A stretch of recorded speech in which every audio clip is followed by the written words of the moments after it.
I'm going to share my 17 top tips for anyone doing their Duke of Edinburgh award. Whether you're doing bronze, silver or gold, and no matter where you are in the process, you should find this video helpful. When I was younger, I did my awards, and now I work as an expedition leader supporting other young people getting a Duke of Edinburgh award, so I know lots about the process. Most of my hacks are going to focus on the expedition phase because that's for many the biggest element and the part that would take the most amount of prep, but I'm also going to talk about the other phases, and we'll also give some general tips. My first is to try not worry. I know that's easy to say, but I see a lot of young people on Duke of Edinburgh looking really nervous, and I can relate to that. I remember feeling like I wasn't going to be fit enough, I didn't know what I was doing, I felt really out of my comfort zone, but actually that's the whole point of the award. You're meant to be trying new things, so don't be afraid to speak up and ask if you need help or you need to ask a question.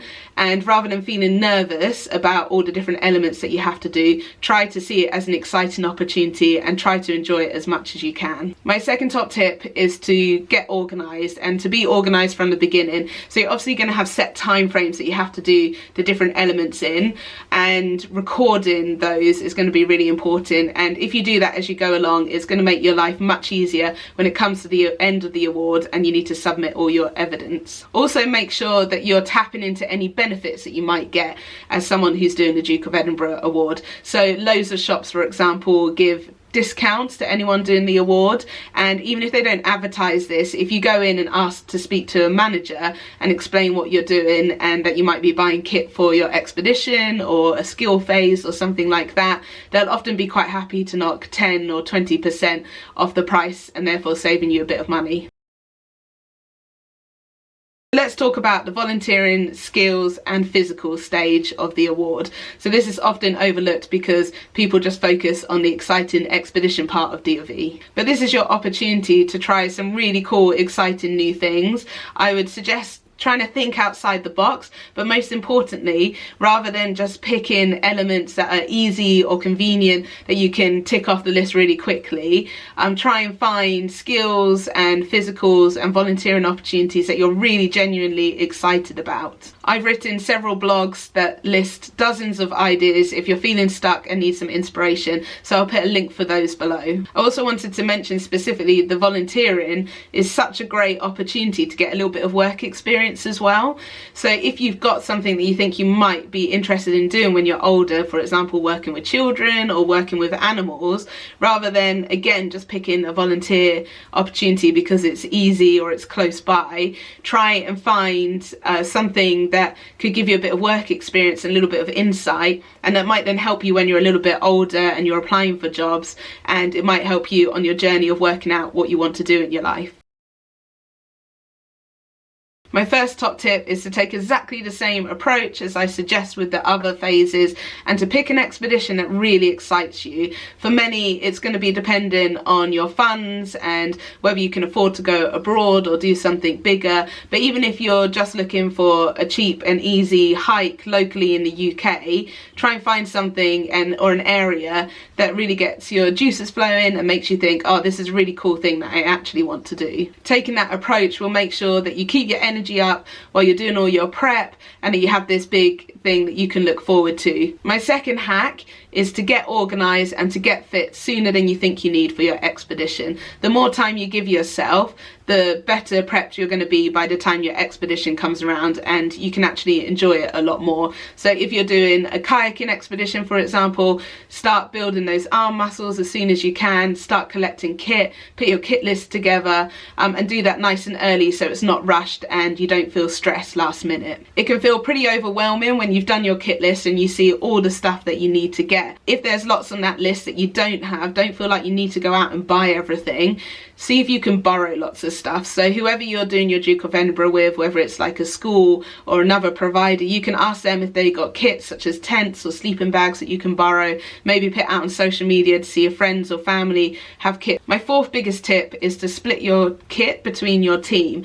So rather than everyone taking tents or everyone taking individual food, it's much better if you can come together and you can share those items so that you can, you know, have 2 or 3 to a tent, and if you share your meals you can then split them between you, and that's massively going to save the weight that you need to carry when you're on your expedition. Prevention is a really big thing on expeditions. If you're hiking, the biggest thing is going to be blister prevention. If you get a blister, it's going to hurt and you're going to be really miserable, and it's going to be quite hard to enjoy your days outside doing the hiking and the camping. So take lots of blister packs. As soon as you start to feel that there's a little bit of rubbing, stop, change your socks, put a plaster on, and put that effort into prevention rather than waiting for injuries or other things to develop and then they become painful and really hard to cure quickly. Another really important hack is to practice as a team before you go on your exped.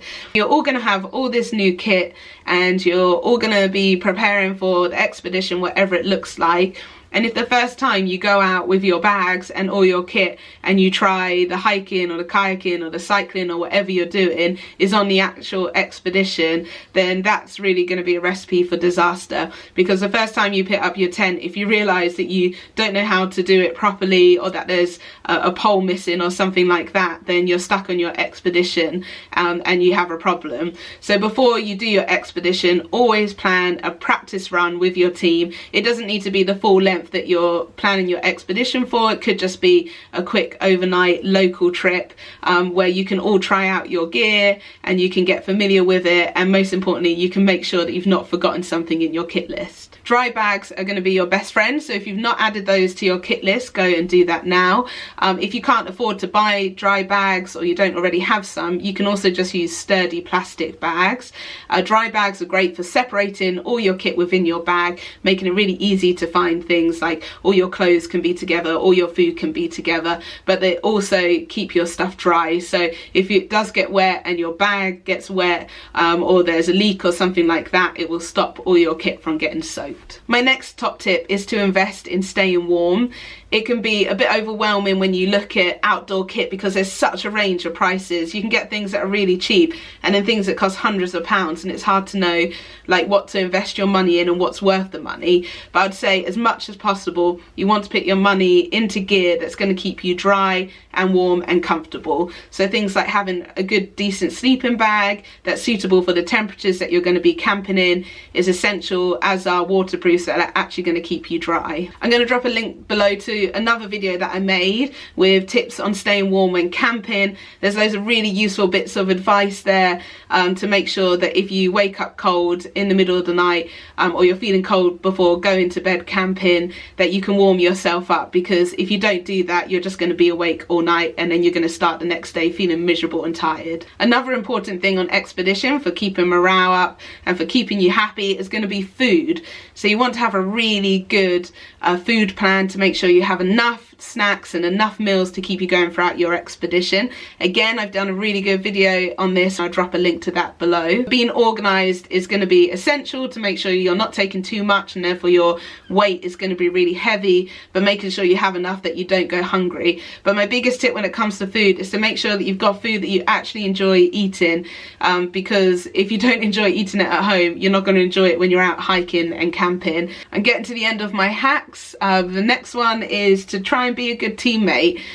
So it can be a bit up and down your expedition. You'll have times when your mood is feeling really good and you've got loads of energy, and then you'll have times where your mood plummets and you feel really tired, and all your teammates are going to be going through the same roller coaster.